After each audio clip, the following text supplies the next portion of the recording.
Vote শেষ আর তারপরই আবার ভিন্ন রাজ্যের পথে পা বাড়ালেন পরিযায়ী শ্রমিকরা।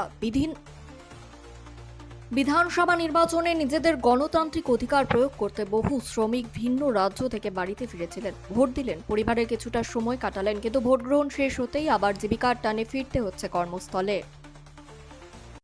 জানা গিয়েছে, ভোটের মাত্র দুদিন পরেই প্রায় ৩০০ জন পরিযায়ী শ্রমিক হায়দ্রাবাদের উদ্দেশ্যে রওনা দিয়েছেন।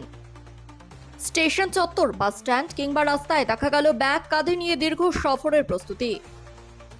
মুখে ক্লান্তি, চোখে ভবিষ্যতের চিন্তা আর মনে একটাই প্রশ্ন, নিজের রাজ্যে কি কোনোদিনও কাজের সুযোগ মিলবে? পরিযায়ী শ্রমিকদের বক্তব্য, ভোট দিতে তারা ছুটে এসেছিলেন নিজের গ্রামে, নিজের বাড়িতে। কারণ ভোট শুধু অধিকার নয়, দায়িত্ব।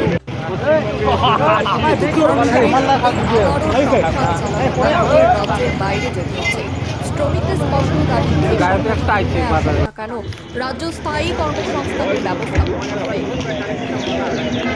যাতে হাজার হাজার যুবককে কাজের সন্ধানে বাড়ি ছেড়ে অন্য রাজ্যে যেতে হয়। পাশাপাশি উন্নত শিক্ষা ব্যবস্থার দাবিও তুলেছেন তারা, কারণ শিক্ষার সুযোগ বাড়লে আগামী প্রজন্ম আরো ভালো ভবিষ্যৎ পেতে পারে। তারা আরও জানিয়েছেন, বাইরে কাজ করতে গেলে বাড়িতে থাকা পরিবারের সদস্যদের নিরাপত্তা নিয়েও সবসময় চিন্তায় থাকতে হয়। বিশেষ করে বাড়িতে থাকা মা, বোন কিংবা স্ত্রীদের নিয়ে দুশ্চিন্তা থেকেই যায়। যদি রাজ্যেই কাজের সুযোগ থাকতো, তাহলে পরিবারকে ছেড়ে এত দূরে যেতে হতো না। এই ঘটনাই যেন আবারও সামনে এনে দিল রাজ্যের কর্মসংস্থানের বাস্তব চিত্র। ভোটের সময় মানুষ বাড়ি ফেরেন, ভোট দেন, আশা প্রকাশ করেন, কিন্তু ভোট শেষ হতেই আবার ট্রেন, বাস আর দীর্ঘ পথের সফরে ফিরতে হয় কর্মসংস্থানের সন্ধানে।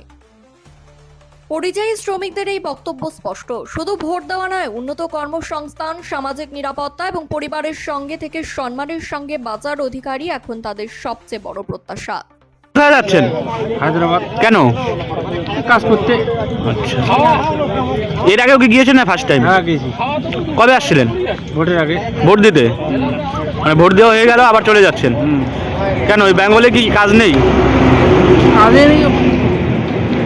আজকে কত লোক যাচ্ছেন? আজকে মোটামুটি 300 লোক। 300 টোটাল। আপনার নাম? পিল বর্মন। এই জায়গাটার নাম? আচ্ছা দাদা, কোথায় যাচ্ছেন? আমরা কাজে যাচ্ছি। কোথায়? হায়দ্রাবাদ। হায়দ্রাবাদ। কবে আসছিলেন? আসার তো ভোটে একদিন আগে আসছি।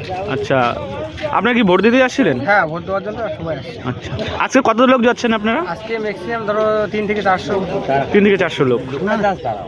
কি বলবেন যে আপনাদের এই বাইরে কাজে যাওয়ার ব্যাপারে নিয়ে? মনে করো, দেখো আমাদের এখানে পশ্চিমবঙ্গে কোনো মনে করো কাজ নাই, কাজ না থাকার কারণে আমরা বাইরে যাচ্ছি, কোনো কর্মসংস্থানের কোনো ব্যবস্থা নাই।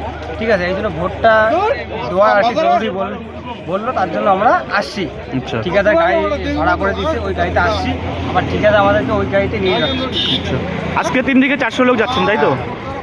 আপনার নাম? আমার নাম কমলেশ রায়। এই জায়গাটার নাম? এই জায়গাটা বর্মপুর।